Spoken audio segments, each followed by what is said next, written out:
Alright, it's been a long time coming, but let's finally watch all of these Crimson Spheres. About bloody time. I know. This is rough. Isn't Team 3 getting a little carried away? But this was supposed to be a drill.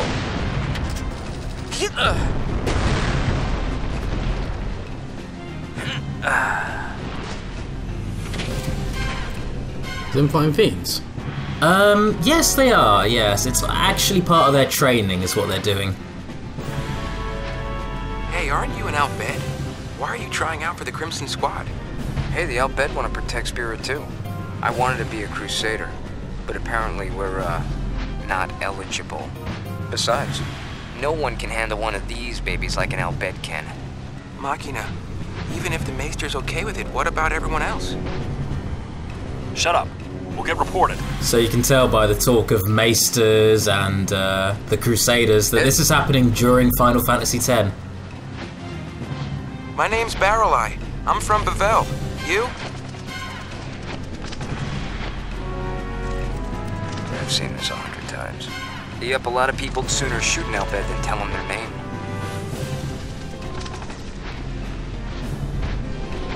It's Nuge. The Nuge? Oochie woochie. Hey, Nuge, my name is Gipple. And you?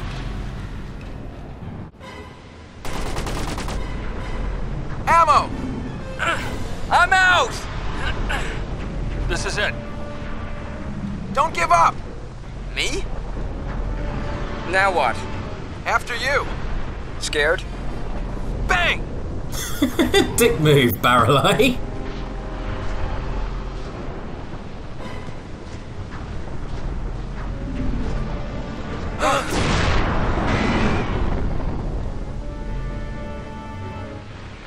How dare you? Nuge, word has it, you're searching for a place to die. You serious? It's harder than it sounds. So this is kind of an interesting thing. I always thought that You were ready to give up Nuge's that- suicidal tendencies were a product of his possession. Perceptive. Since, you know, throughout the whole beginning of this game he's been possessed. Yeah, but it's not. Yeah, no. I think it really is a mix of actual depression that he has and the fact that he, you know, has gone through so many injuries that most of his body is machina now. It really does upset him on a personal level, and that makes it kind of sad. With a weapon like that, it's gotta work, right? It's that powerful? A Machina that can topple sin. Wow, that's a little scary. Machina this, Machina that. There's nothing to worry about if you use them right. And we all know how well that went. Yay! So, once we get Sin, the calm will come. Got anything exciting planned? Hadn't really thought about it. It sounds dull. First, he wants to drop dead, and now he's looking for excitement. Guess we'd better think of something fun to keep Nuge entertained, huh? Brats.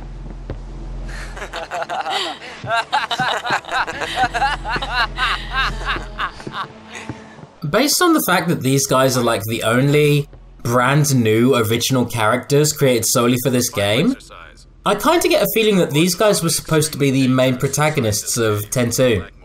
And then they maybe thought, we'll kind of just we'll just go back to Yuna because we know what to do with her, yeah. Maybe they just weren't confident that a game about three nobodies who happened to live in Spira and like had ambitions of becoming warriors would really appeal to people. And it's fan service, free females.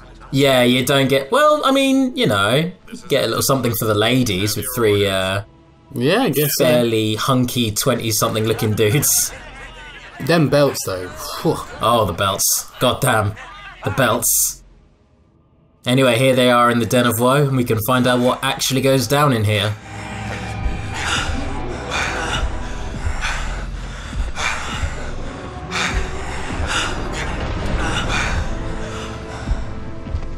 And this is like some Blair Witch shit we're about to see.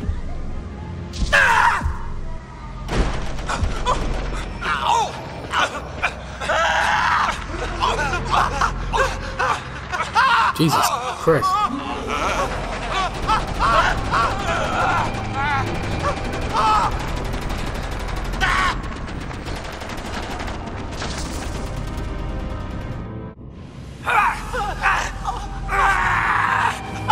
Oh, snap. Yeah, these guys are getting fucking killed.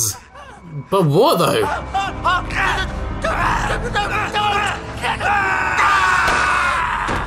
That's fucked up for a game that's only rated like 12. He just shot a man dead.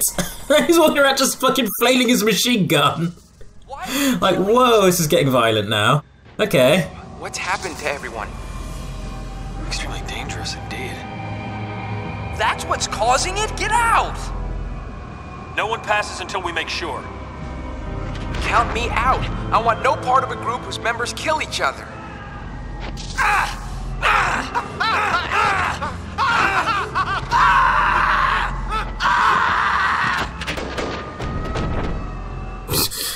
Okay. Can you imagine how fucking frightening this would be? Could you imagine, like, going to, you know, there's, like, simulated haunted houses? Yeah. Imagine going to one of those, but, like, all your friends are kind of in on it, and they all just start going, like, gonzo berserk and freaking out at you. Would that not be the worst thing in the goddamn world? I'd laugh. Wouldn't if they started attacking you? I don't know. That's why all my friends are smaller than me, David. Oh, I see. You've tactfully chosen friends who wouldn't be able to take you down. I like it. Good technique.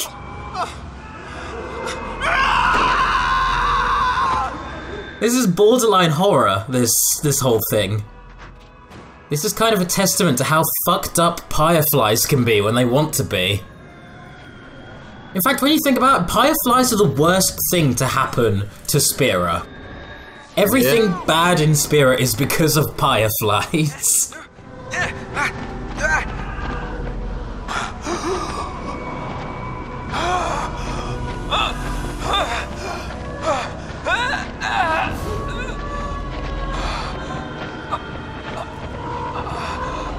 And it mirrors that scene in Bevelle.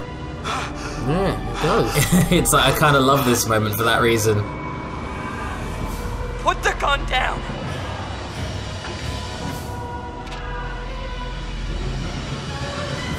You put your gun down.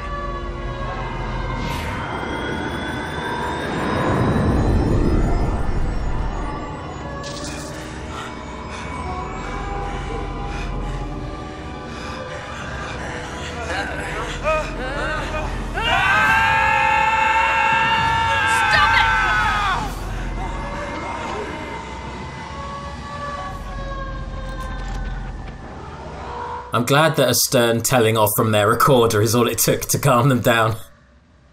Like 2 words. Stop it! Oi! Cut it out! Your mates! What'd your mum say? Jeez. Fuck off. Oh, by the way, top right corner. I just got 100%. Woo! I did it! Go me! The game's quite generous. It gives you like about 105% worth of percent in total. So you don't have to watch literally everything, but yeah, this is where I crossed the threshold. It was a machina. An enormous machina. It trembled and growled. Like a beast. I've never seen anything like it. When I saw the apparition, it got inside me. It made me feel fear, regret, despair. Same here. I can't explain why, but I felt so sad. Yeah.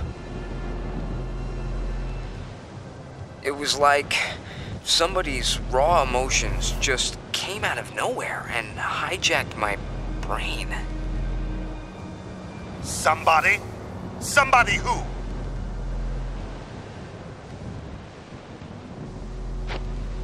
So here's the interesting side of things. Is that all?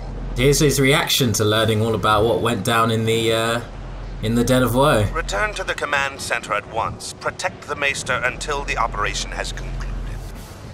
That is your first mission as Crimson Squad members. What, we passed? Congratulations.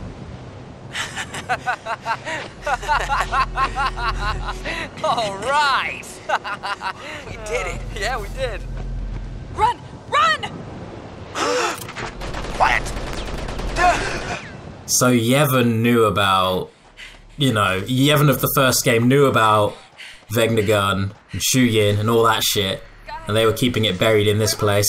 Wow.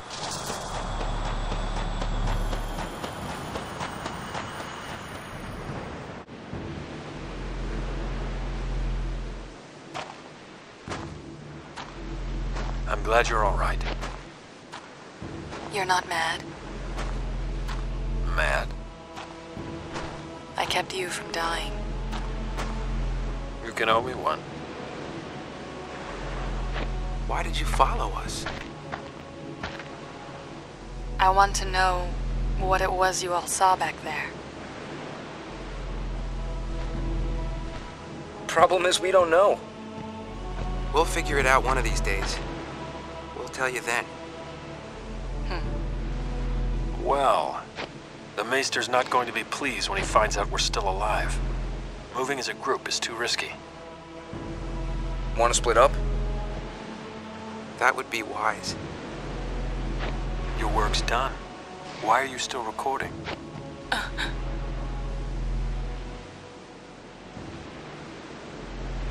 One for old time's sake. And, you know, given what we know how this ends. They all go their own way. One creates different. We know how this ends. Newt! I said your work's done. So the next few spheres, I don't believe you can actually get them all in one playthrough, so these were collected from both my new game and my new game plus, but it shows you what the three were doing during the events of the first game after the incident. Oh, okay, yeah. Yeah. I too am a Maester of Yevon. I don't suppose Maester Keenock and a certain other Maester might be vying for power behind the scenes. So an enemy of an enemy is a friend. I will not fail you. Very well. I will take you under my wing. Consider any record of your association with the Crimson Squad erased. You have my thanks. I will go into hiding until the time is right.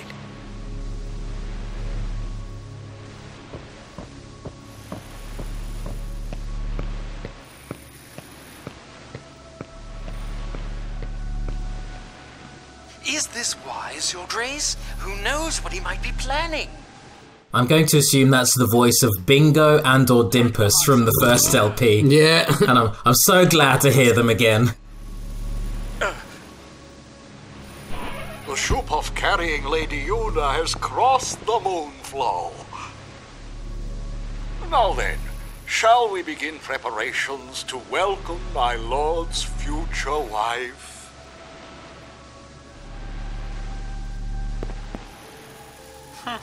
Very well.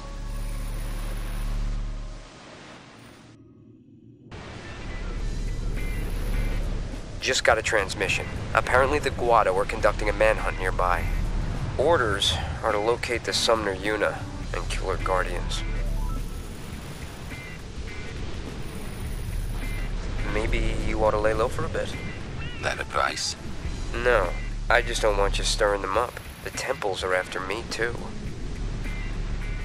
Then I apologize in advance. You're fighting? I see. I'm tired of running from Yevon myself, and I have thought about fighting. I'd probably look like a jackass if I even suggested it. Only a jackass can change the world. What a fucking fantastic line. I love it. Yeah, I love you. I love Oren so much. God damn.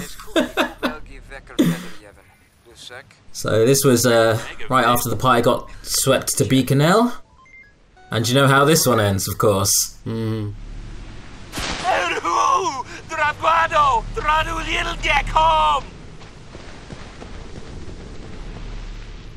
Last but not least, the last sphere we got is the one that Lucille gave us, which just shows her conversing with Nuge, which really could have happened anywhere between all of that incident and, you know, the beginning of this game. Yeah. I'm kept alive beyond my time. Calling me unsent would only be half wrong. I haven't heard you talk like that for quite a while. Even now, there is something inside me that craves death. Could it be my flesh wants freedom? Or maybe the cold machina inside it wants company? Or perhaps it's something else inside me that despises life. Sir, Something wrong with a leader that seeks death? were you not the Maven, I would knock some sense into you. It's quite absurd, really. I profess to seek Spira's true nature, and I do not even know my own. So those are all of the treasure spheres. We've had a good watch of all of them. Now, given that we know what we know now, do you know what's a great idea? Let's go into the Den of Woe. Let's go right into the fucking den. What's the worst that could happen? Yeah, this'll be fine.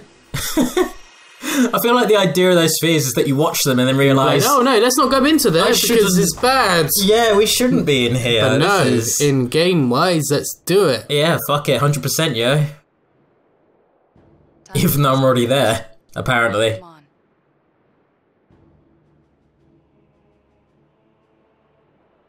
So, the design of this place is very strange. I have my charm bangle on, so I'm not getting any random encounters, but if I did have them, I'd be facing a bunch of basically unsent Crimson Squad members. The guys who are all shooting each other.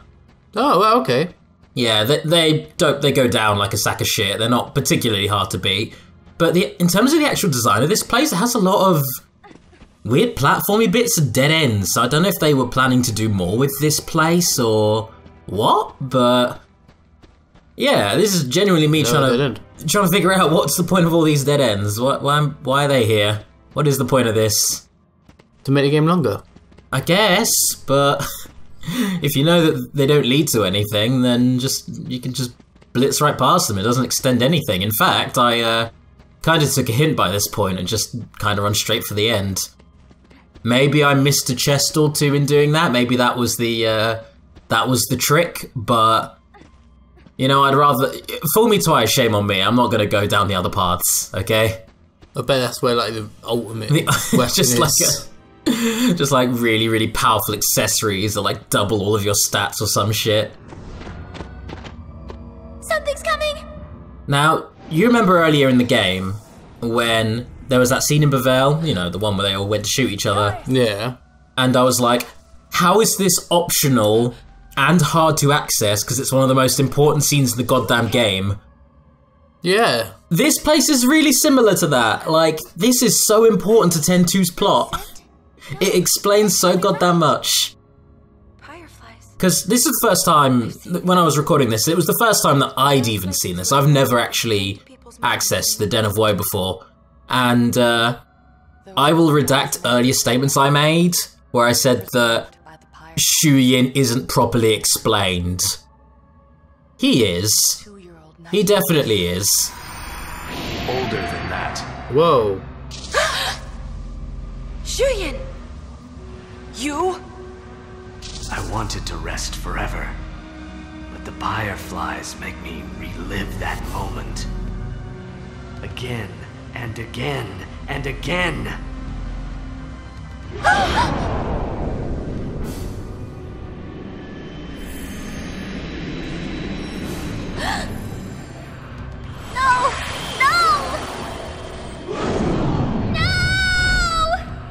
So it was that Shu scene Yin possessing everyone. Yep. And what basically drove him to madness and what allows him to drive other people to madness is that moment where him and Len are gunned down. He forces you to like relive that moment thousands of times in your head until you go into a fucking berserker rage. It's kind of really fucked up. And now your friends are trying to kill you. What's going on? You know, this is the one time Shu Yin, aside from the ending of course, just gets to be full-on villainous, and it's like, whoa, he can be quite fucking intimidating when he wants to be. So essentially all it is him repeating this bit. Yeah, it just forces you to live all of the pain of seeing this over and over and over for 1,000 years. And I think this is the one time you get to see the scene without any weird filters or without characters swapped around. This is what happened right here. And also not as part of a music video, yeah. Yeah.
This is our story, Len.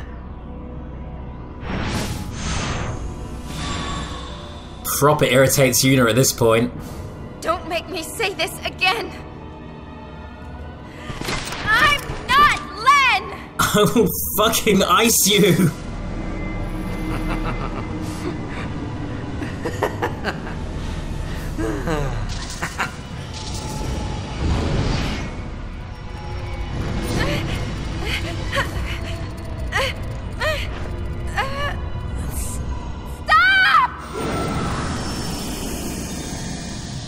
That's how he does it. Yeah. He made all the guards kill each other. Mm-hmm. Now, of the three of us, Una and Pain have quite a strong constitution, but Riku not so much. Riku?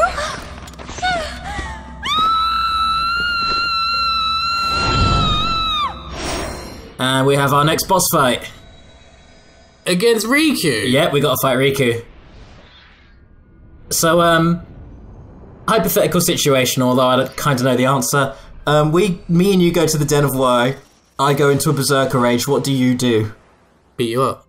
Okay, define beat me up. Do you like knock me out, or do you perhaps shoot an annihilator directly underneath me and just fucking nuke me? Because she's doing quite a lot of damage, considering I've not really leveled up the girls.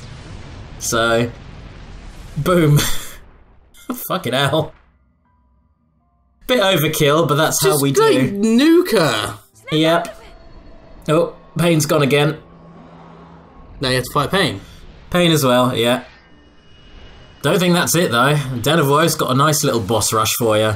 And it took me a good couple of attempts because I didn't want to just annihilate everything on my first try. I did try it first to get a proper fight out of it, but in those instances I kind of got fucked, so... Just annihilate it. Yeah, I kind of had to fall back on Annihilator to make this doable. But yeah, the girls are finally snapped back to their senses now. Shuyin is no ordinary unsent. Seems that way. When he died 1,000 years ago, his feelings became intertwined with the fireflies, creating this apparition. He's like a dream or a nightmare. Yeah, so that is how it works. That's how Shuyin works. You can't really blame him though, can you? Really, like he's being forced to relive trauma repeatedly to the point of breaking. That's brutal. Yeah. Cool, having to relive your own execution. Yeah, not your execution. The one you loved, the execution, right next to you. Yes, that too. And they died. They killed each other.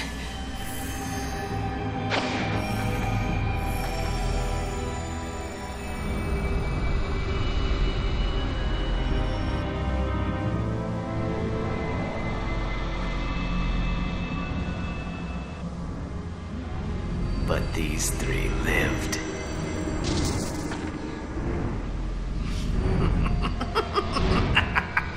So, I I decided to use them. It's such an evil laugh. Yeah, villainous Tidus.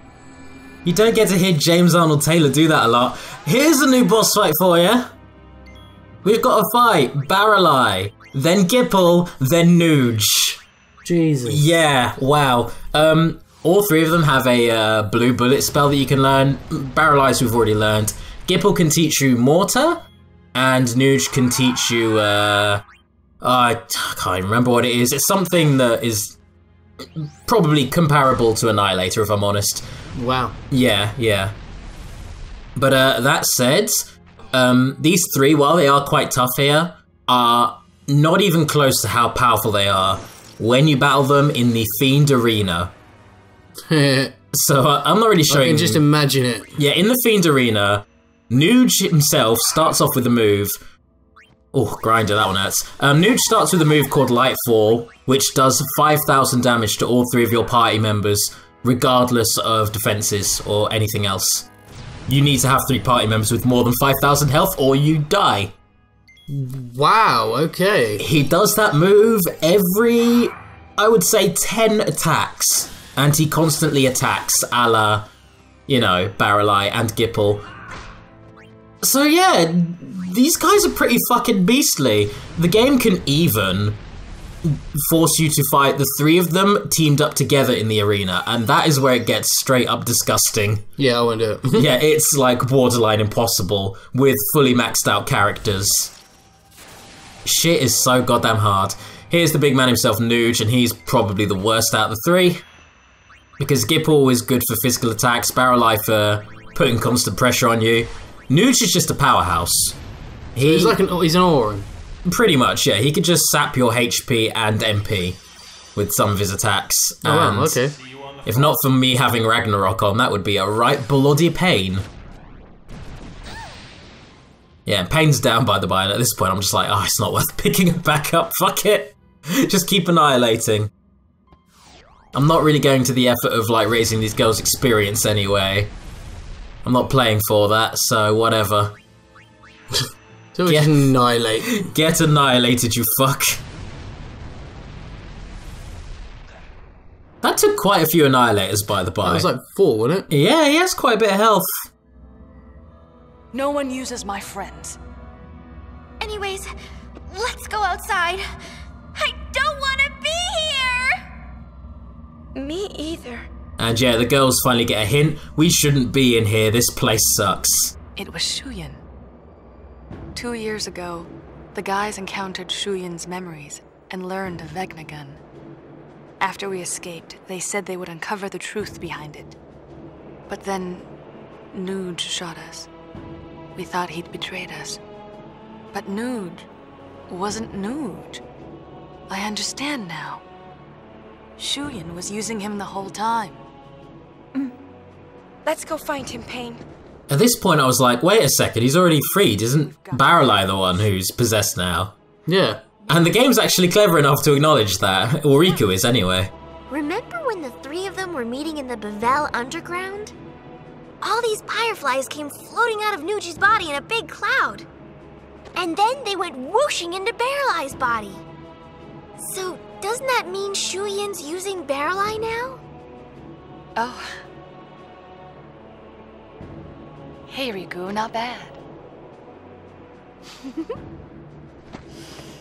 I guess it's Baralai we're saving then. By the way, you'll be helping. Why wouldn't we? Yeah, you've already dragged us all over Spira. Thank you. And that is the Den of Woe. In the next episode, we're taking on the Via Infinito and the game's first really difficult super boss. Yay! So you die all of the time. Lots of deaths happened in the recording of this. Anyway, thanks very much for watching thus far. We've still got a few eps to go, so we'll see you very soon. Yeah, see you soon, guys.